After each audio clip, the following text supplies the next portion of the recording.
Hey guys, we're back. Trev, Lobeck, Alex. Today, we're talking about how to stop thinning your irons. Let's do it.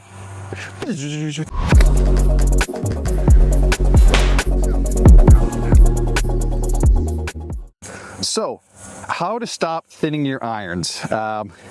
From our perspective, I think there's two main patterns we see when it comes to thins occurring. One that you tell me that you see a lot is a flat shoulder plane. So yeah, like if you look at someone who, someone's complaint is they thin the golf ball a lot. Yeah. Typically what that means is, the bottom of their club is hitting essentially the equator of the golf ball. Right, they're coming in and rather than getting underneath it a little bit, they're hitting, like you said, right down in the middle. You got a beeliner coming at you. Yeah, and from my experience, a lot of the players that I work with, you'll see that they generally will build a decent backswing. Right. So their left shoulder's underneath their chin, and when they start to transition, this trail shoulder will start to flatten out. So it'll get tall. Yeah. We'll go this way. Yeah. And what you'll notice is like my trail side through my side where my hips all the way up to my shoulders is very straight. Yes. And so as I come here, where's the club now? The club is now in the air, essentially. Yes. And so that's where you start to see the equator of the golf ball be hit. That's the most common thing that I'll see from players is their failure to get this trail shoulder kind of in posture and underneath their chin. Yes. You'll see it fly up into the air, and then from this point forward, the body just has to do what it has to do. Yeah, do that one more time. Go up to the top and then start halfway down where you get, like you say, the trail shoulder more underneath the chin. So you guys can see, right, he's got some wrinkles on his shirt and you hear us talk about all the time. There's the side bend that you hear people talk about, right? Right shoulder's starting to get underneath, the left shoulder, the lead shoulder starting to get high. But now if we go flat shoulder plane again up to the top, we're not gonna see a whole lot of wrinkling going on over here. And then I'll use this alignment, say guys, the visual, we're a lot flatter than we need to be to get down to this ball. So if we add that side bend again, or that posture or that tilt, that angle's completely changed. That club has a lot better chance to hit ball first, ground second with some compression versus all ball, no ground. Yeah, like when I focus on getting the right shoulder to replace the left shoulder underneath my chin. Yeah. Essentially what happens there for me, that's my feel, is I'll get to there. Yes. I can feel myself in posture. Well, now as I continue to turn, my club is now going to interact a little more appropriately with the ground.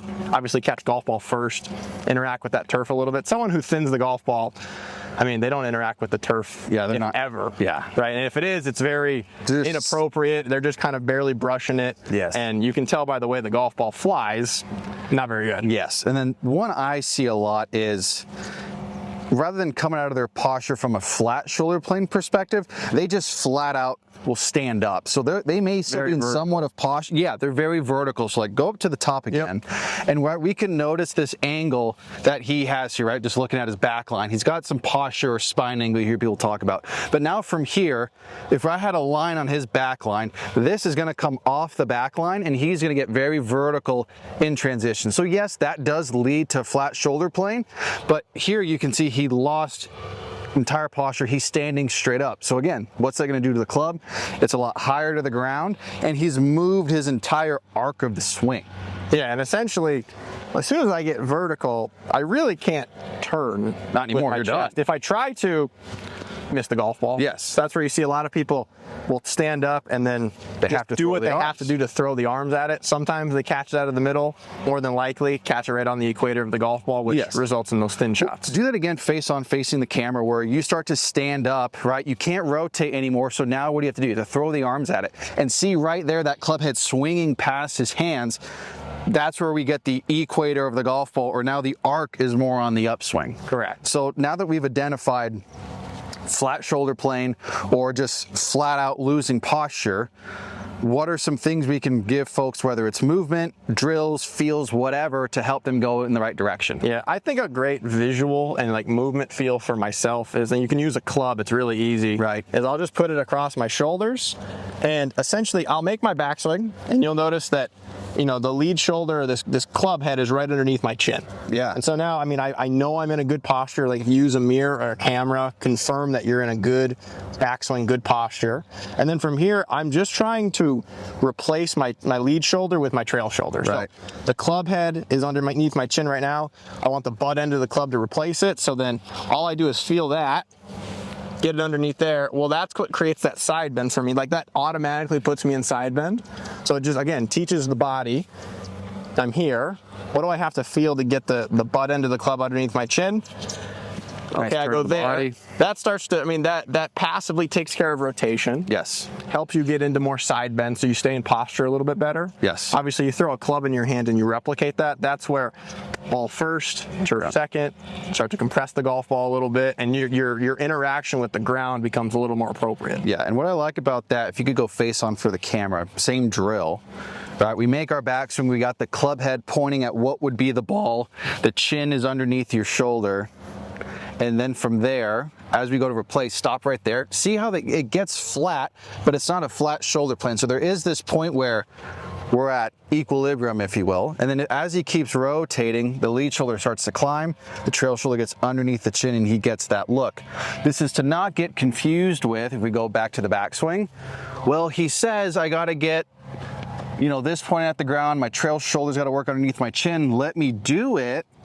And you can see that's excessive tilt and hang back, right? You can see the pelvis is shot towards the golf ball.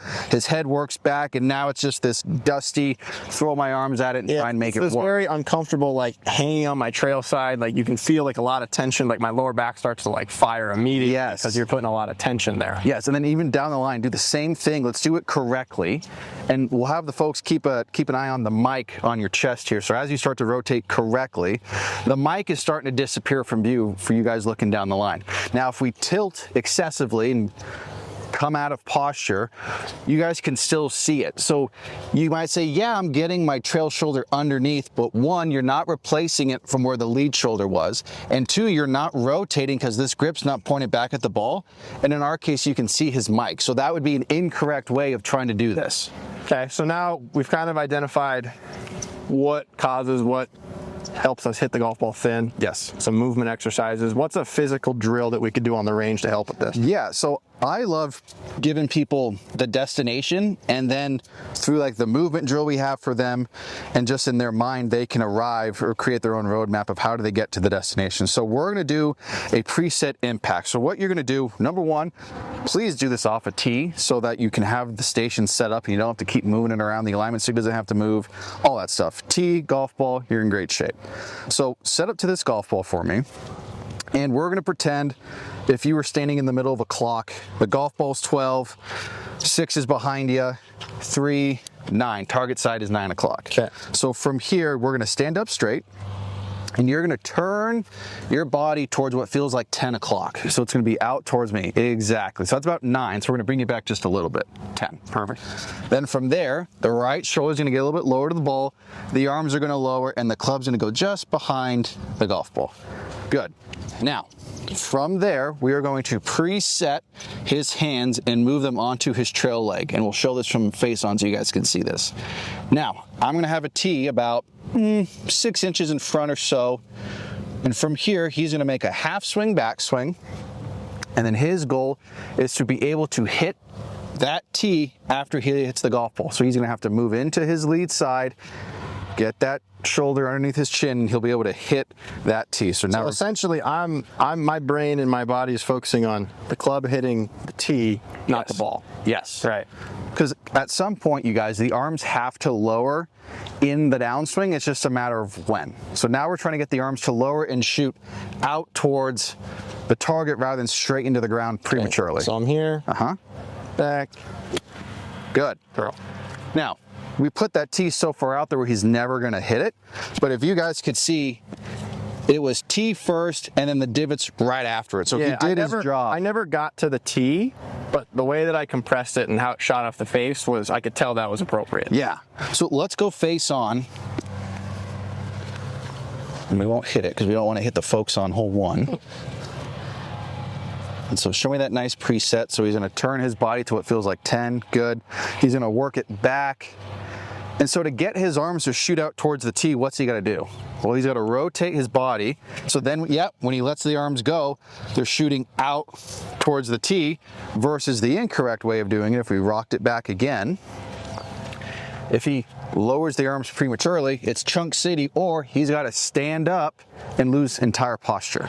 Right. If I'm going inappropriate here, and I try to replace my shoulders and go that way. Yes, now you're on the upswing. Now I mean, good luck hitting that golf ball. Yeah. Right, like you said, if I go here and I just Correct. throw the arms down at it, no chance. Chunk City, Utah. Yeah. So make another backswing for me and start to work it down into delivery. Right about there. So now if he did just let his arms go, let me get this ball out of the way. Let's see where he hits the ground. There you go. So that's his little tell-all. How do I get in front of this stick to make my divots? So you go, all right, let's keep opening. Let's keep getting into that lead side. That shoulder replaces. There we go. So again, the big thing to remember here, guys, is the arm. We have to use our arms. So I don't want us getting stuck in this, well, it's all rotation, no arms. The arms have to lower at some point, but it's in relation to how much you get into your lead side and how much you're rotating to deliver ball first, ground second.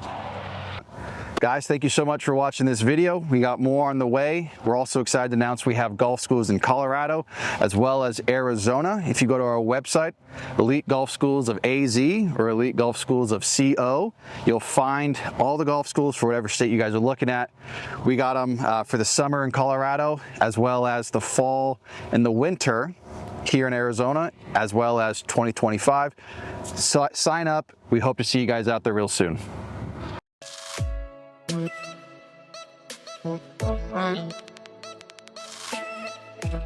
Right.